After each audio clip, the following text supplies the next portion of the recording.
Hi, everybody. I'm Crystal Haynes. Tonight on Greater Boston, big staff changes at the MBTA as riders grow increasingly incensed over slow zones, shuttle buses, and more. Will they be able to save the T? Then later, after accusations of racial profiling at the Boston Marathon, two women who lead Black runners groups in this city join me on the culture of running and why so few Black Americans take part. Nearly all of the Blue Line is shutting down early this week for repairs needed to end the ongoing slow zones on the route, one of the several major issues that have MBTA riders at their wits' end. And Governor Maura Healey making some major changes to the system. The Blue Line will shut down at 8 p.m. through Thursday and again for the first 4 days of May. Those slow zones across all of the transit system subway lines were among the most common causes for complaint at the latest MBTA board meeting, where members heard voicemail messages from some pretty incensed riders. It's insane. You're going 5 miles an hour. I'm enraged and disgusted at the conditions of the MBTA and what you've let go on for so long. I'm a tech at MGB, and I'm getting threatened to lose my job. I can't get to work on time because you people can't do your job. I don't understand why y'all aren't being fined every day. If I lose my job, I'm suing you people. Well, less than 2 days later, Governor Healey responded with some big changes for the MBTA's board of directors, replacing the board's chair and 2 other members. And today, the governor appointed the state's first ever transportation safety chief. That's Patrick Lavin. He worked on a 2019 independent report highlighting widespread problems at the MBTA. Joining me to discuss these moves and the many ongoing issues plaguing the T are Brian Kane, executive director of the MBTA Advisory Board, and Mela Bush-Miles, who leads the T-Riders Union and is the transit-oriented development director at the organization Alternatives for Community and Environment. Welcome. Thanks for having me. So Patrick, or rather Brian, I apologize, Patrick Lavin is that new hire there. What was your response and reaction when you had heard how frustrated riders have been? You and I were talking before we sat down that you've been going to a lot of these meetings. I've been attending MBTA Board of Director meetings since at least 2008, and I have never heard riders as incensed as we heard on those voicemail messages. It was really shocking.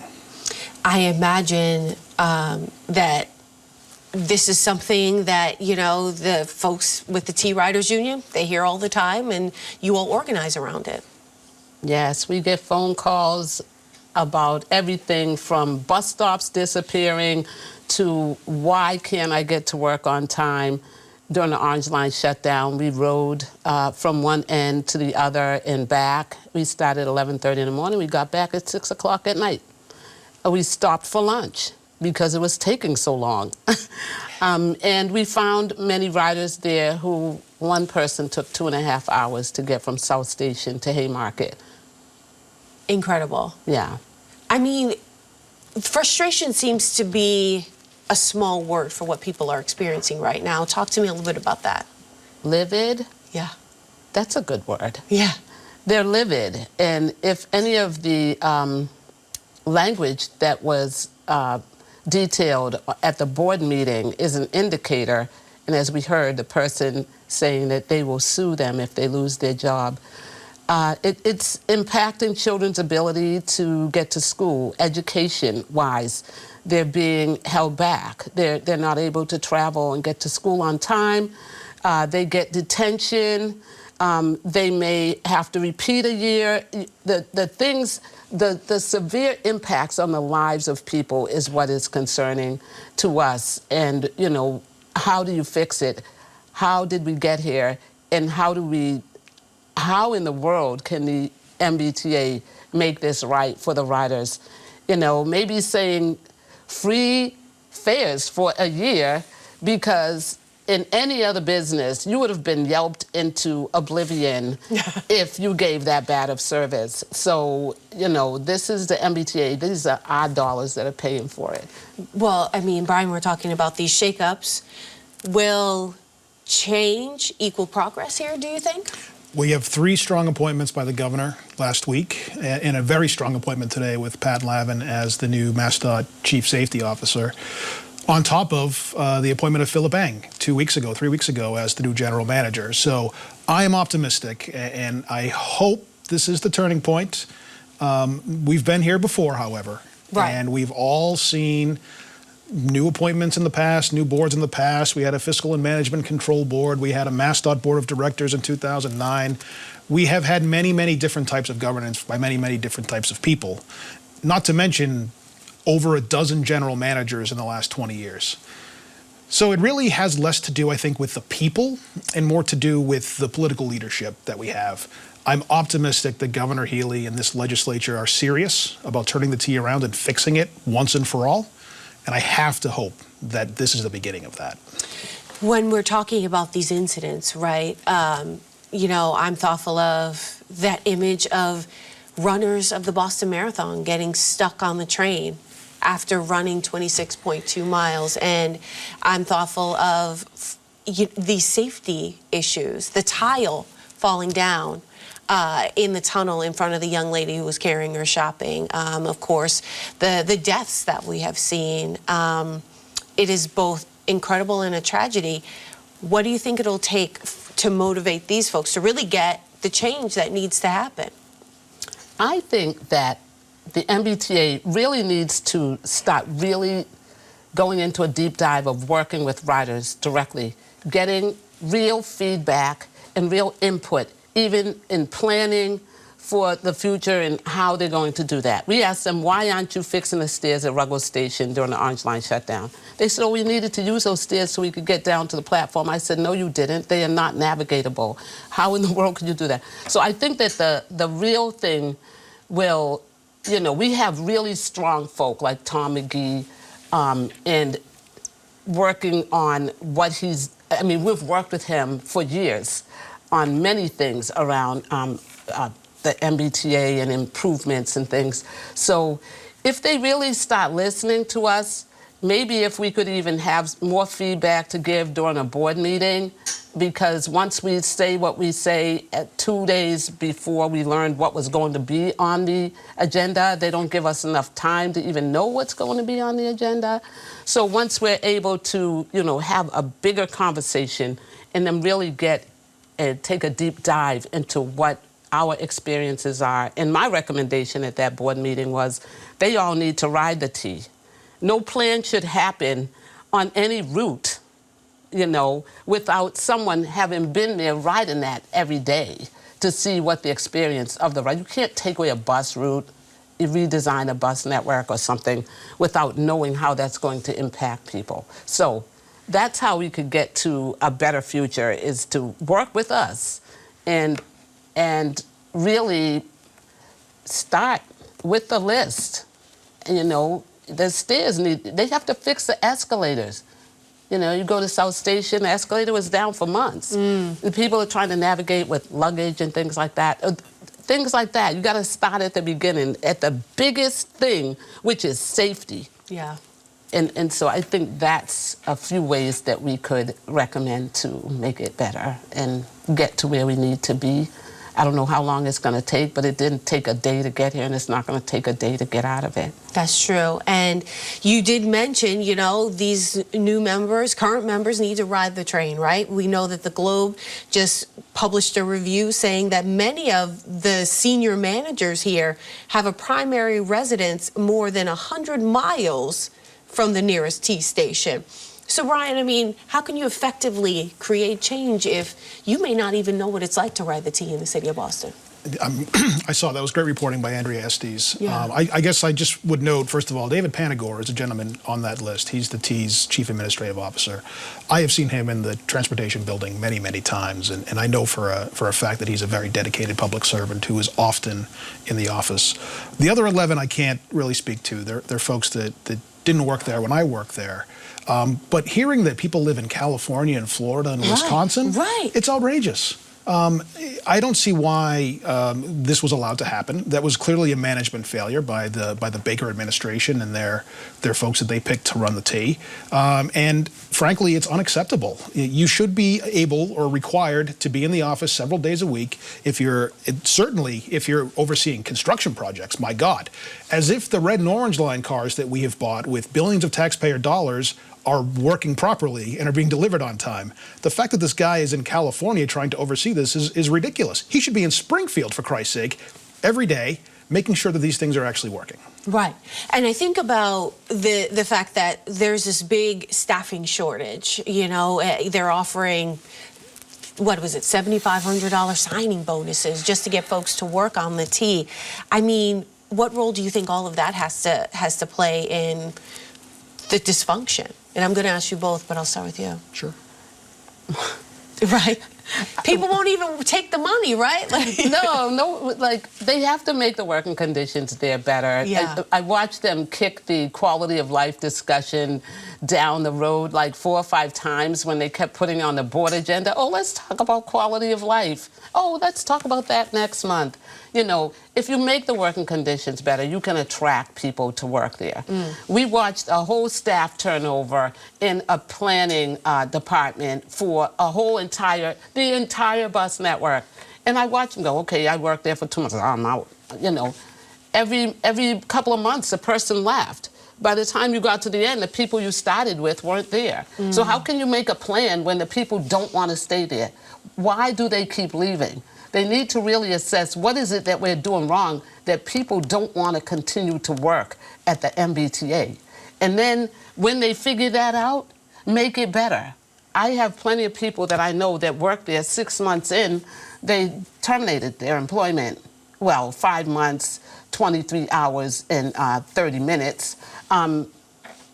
So there's the problem. Yeah. So this is, I think that's what they have to do. The sign-on bonuses, we also watch them waste $500,000 one year. They reported out to the board that they spent $500,000 trying to get people into the building, and they didn't want to come. They hired 10 people for $500,000. How? You're just aghast at how bad it is to try and also the operators. The operators, they need to fix the issues with the starting pay, you're making it a career. We're working on figuring out with some other folk how to make these careers attractive and how to get young people into these careers. So I'm working with some transit folk to work on that with the MBTA and some national organization. Because it's a job with a pension, right? Nowadays, can be a rare thing. That's a career. It's a career, yeah. It certainly used to be. I mean, folks used to join the T at 18 and they would be there for 23, 25 years. At the time, the T had very generous educational benefits. They would pay for you to go to college if you came back and worked as an engineer for them. And these were the folks, let's not forget what the T used to be able to do. They put the orange line underground while extending the red line on either end and massively expanding commuter rail in the 1980s, with folks that started off as bus drivers or train drivers or track walkers. We have done this before in Massachusetts, and we can do it again. Yes. I believe that we can fix the T. It's just a question of political will. I hope we have turned the corner. I believe we have turned the corner. I want to believe we have turned the corner. But I think we have to get started now. It's true. All right, well, we're going to have to leave the conversation there. I think we all know we could be talking about this for weeks now. Brian Kane and Mela Bush-Miles, thank you so much for your time. Thank you. Thank you. Thank you for having me. The Boston Athletic Association has promised to, quote, do better after police officers along last Monday's marathon course blocked off a predominantly black crowd of spectators and celebrators along the race's route in Newton, which you can see in this video posted to Twitter after the race. All around here, and helicopter right behind us. Why are we surrounded by police? Why are we surrounded by police? Complaints of racial profiling and unfair treatment by police led to a meeting between two of the running groups who set up a cheer zone at that race and the BAA, which of course, puts on the marathon. The groups are Pioneers Run Crew and Trailblazers Run Co.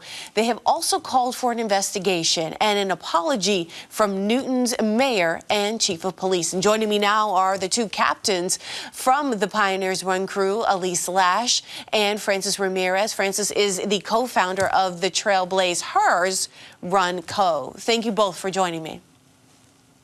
Thanks for having us. So, Aliese, talk to me about that video that Mike Remy posted in what you understand of what happened on that day. Yeah, to be honest, every time we watch the video, it's triggering. It's disappointing. Something that we do every year is to gather a group of folks from our local running crews, but also running crews from all over the country. We had friends from Detroit and Atlanta and in Virginia all coming in town to cheer for our fellow runners at the marathon. And the moment of that scene just reminds me of how overwhelming it was to feel like we didn't belong there. And knowing that this tradition of us cheering in our way, being able to celebrate, to be able to go all out for our other fellow runners is something that's really important to us. It's important to our running culture, and to have the police presence there was, first of all, unnecessary, but to me just seemed such a clear intimidation factor that just felt very unfair and wasn't given or wasn't shared with anyone else on the course except for our group, which is made up of predominantly black and brown runners and spectators. Yeah, and Francis, I was thinking to myself, the initial statement that had come out from law enforcement and from the mayor of Newton and others was there was a disruption to the runners on the course, and that's why that presence was there. But then I think of the history of the marathon, the kissing tunnel, the proposals, the large gestures that happen all the time in comparison to what I saw was a dance party on other posts as well. So to see the police presence show up, I mean, what came to your mind? Simple as this. Well, when Black people do it, it's a problem, right? So that's what I saw. You saw the kissing tunnels. I saw inflatable balloons on the course. It's when Black people, brown people do it, it's a problem. It's an issue. So we were policed because of that. They don't want to see us shine bright. They didn't want to see us celebrate our friends. They didn't want to see us show camaraderie, which running is all about, if you think about it. We were there till the beginning and till the end. So we stand by our mission of showing, our mission of celebrating that day and showing camaraderie throughout everybody, not just Black and brown people. We're celebrating absolutely everyone, shapes and sizes and such. But again, like I said, when Black and brown people do it, it's a problem. But when they do it, it's not a problem. USA Running put out a survey in 2020 that showed that about 3% of all runners are actually Black American, and I think that having that support, like what both of your running, the running crews provide, is so important in increasing that number, because of course it's important to remember, even though the winners of the Boston Marathon are often African, and we all know about the track and field as predominantly, or looks predominantly Black. 3% of runners overall in running are Black. So what does it do when something like this happens? What does it do to the efforts to increase diversity in running and in the sport? And Aliese, I'll start with you. Sure. I mean, to me, I feel really hopeful about the movement of increasing racial diversity in the sport of running. We know historically that running has been seen as an event, as a sport that is for white people. Just like, hockey and skiing, it's easy as a Black person to say, oh, I love that for you. Like, that's your thing, but I don't see myself there. I don't feel accepted there, so I'm not going to participate. But we're moving away from that as an industry in a way that makes me feel really hopeful. There's so many diversity initiatives to think about and to gather people together to have dialogues about how do we change these demographics? How do we make running feel more safe, more accessible, more inclusive to people who are not the traditional stereotypical runner? And I serve on the steering committee for the Boston Running Collaborative, which is the BAA's diversity initiative. And I feel so hopeful in those conversations because of people like the BAA who speak to their intention and mission of making running more equitable and accessible to people of color. But when moments like this happen, especially at a race that is receiving global attention, it's an enormous setback. To me, it feels like it's erasing a lot of progress, a lot of words that have been spoken about intentions that feels very hurtful. It feels very performative of people who say that they want to put on, that they want to celebrate Black and brown people, and they want to make us feel welcome, make us feel like we belong. But then moments like that, scenes like that, even watching that video again, to me, just feels really devastating because it feels like there's still clearly these discrepancies, these disparities that just aren't fair. And so why would somebody want to come run? Why would somebody want to come cheer if they have to worry about their safety, if they have to worry about being overly policed? Of course, that's going to be a setback. And to us, that feels really disappointing, but we're not going to stop what we're doing. All of us come to running because we care about it a lot. We recognize the beautiful benefits, the physical benefits, the mental health benefits, the community benefits of this sport. And we're trying to make it, and we're trying to bring our own culture to it, and we hope that can be celebrated. But we also know that change is hard, and we know that people are so used to doing things the way they've always done them. Yeah. Francis, weigh in here. Oh, yes. Well, I mean, this just validates our work, right? We created space for people of color. We created space for women of color. This just amplifies our work even harder, right? You want a safe space, come to us. You know, like you need somewhere to like feel welcome, to feel loved and appreciated, come to us. Come to Trailblazers, come to Pioneers Run Crew. We welcome everybody. The work needs to be done. I mean, this is just small steps. Granted, the work that we did with the BRC, the Boston Running Collective, have set us way back, even before the running committee was established. There's a lot of work to be done, and I'm sure we can get it done with the BAA if they choose to put the best foot forward with us. Well, let's talk about the Boston Marathon itself. Allison Desir, she wrote Running While Black, and she posted an excerpt from her book right there. It says, runners talk about the Boston tradition, but a tradition of what?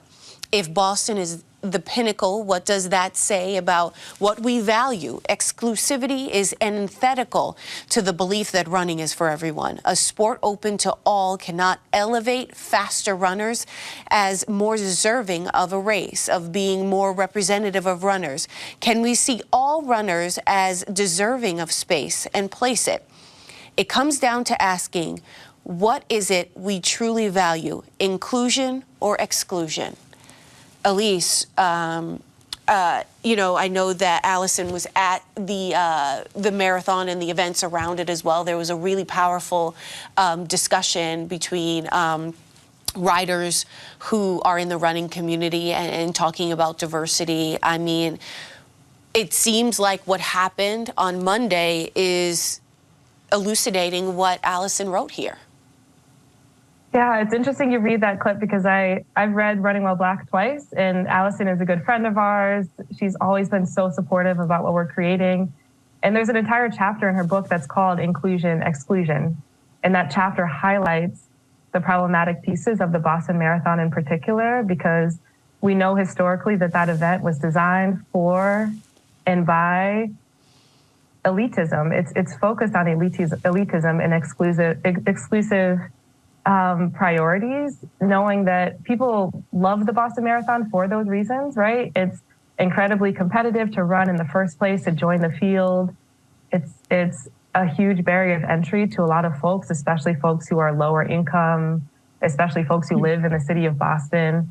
We know that the race course doesn't run in the city of Boston. There's only 2 miles of Boston Marathon that are actually in the city of Boston. The rest are in the white suburbs. And to me, when I think about that race in particular, it's so clear that it's designed for and by upper middle class, white, elite people, runners, and that's not us. And to me, I appreciate how Allison ties in really beautifully the history of the sport, specifically the history of the Boston Marathon, and how it is built on exclusivity. in a way that people really cherish, in a way that people really praise, in a way that people value. But our missions in Pioneers Run Crew and in Trailblazers Run Co. are redefining what that is, because we know that that is not fair, that's not safe, that we don't see ourselves there. So like Francis mentioned, we're on a mission to sort of create our own table, to create our own narrative, to create our own culture outside of the deeply historic, really prized, really treasured parts of the Boston Marathon that we realize have a lot of problems, and they directly contradict with this concept of trying to be inclusive. And Francis, we have heard in the running world that people of color don't always feel safe running outside, or especially by themselves. We've unfortunately seen cases in the news where this has been proven true. Talk to me about your work in trying to bring more people of color to the sport, making them feel like it was safe. You talked about it, you know, your organization being a safe place for runners.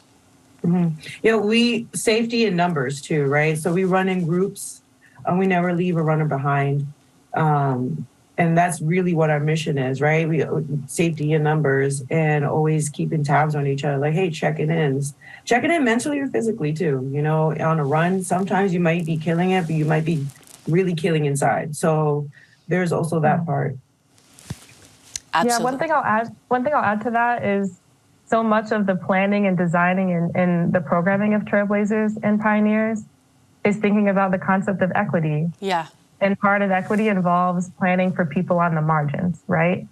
Because people who have privilege will continue to have privilege, but part of the design of our work is always thinking, like Francis said, that no runner left behind, that all paces are welcome, all running levels of experience are welcome, and that we're here to make people feel like they're seen, that they belong here, in a way that the culture of the Boston Marathon just doesn't prioritize. And like I said, some people really love that and appreciate that and value that for its own pieces. But so much of our design is always thinking about how do we create our events for people who are in the back of the pack? How do we make sure that we're celebrating not just the first place people, not just the people who are really strong runners, but the people who are new, to let them know that they also belong here. And to us, that's we also offer. Sorry to interrupt. We also offer a 1 mile walking / running. We meet you wherever you are in your journey of your fitness, right? And I say fitness because not everyone is a runner. So we meet you halfway wherever you need to. And we've had people blossom from walking to running a marathon, several of them actually. So we're that supportive. Right. Well, I'll end our conversation here. I could talk about this for a very long time with something that Jeff Davis from Black Men Run said to me and has said before. You know, historically, if you live in a place like Roxbury, your life expectancy is around 58. If you live in the Back Bay, it's 91. And groups like yours and Black Men Run are hoping to make that different and change those outcomes, because those two communities are only 3 miles apart. Thank you both for your time. I appreciate it. Thank you. Thank you. All right, everybody, that's it for tonight. We'll be back tomorrow. I'm Crystal Haynes. Thank you so much for watching. Good night.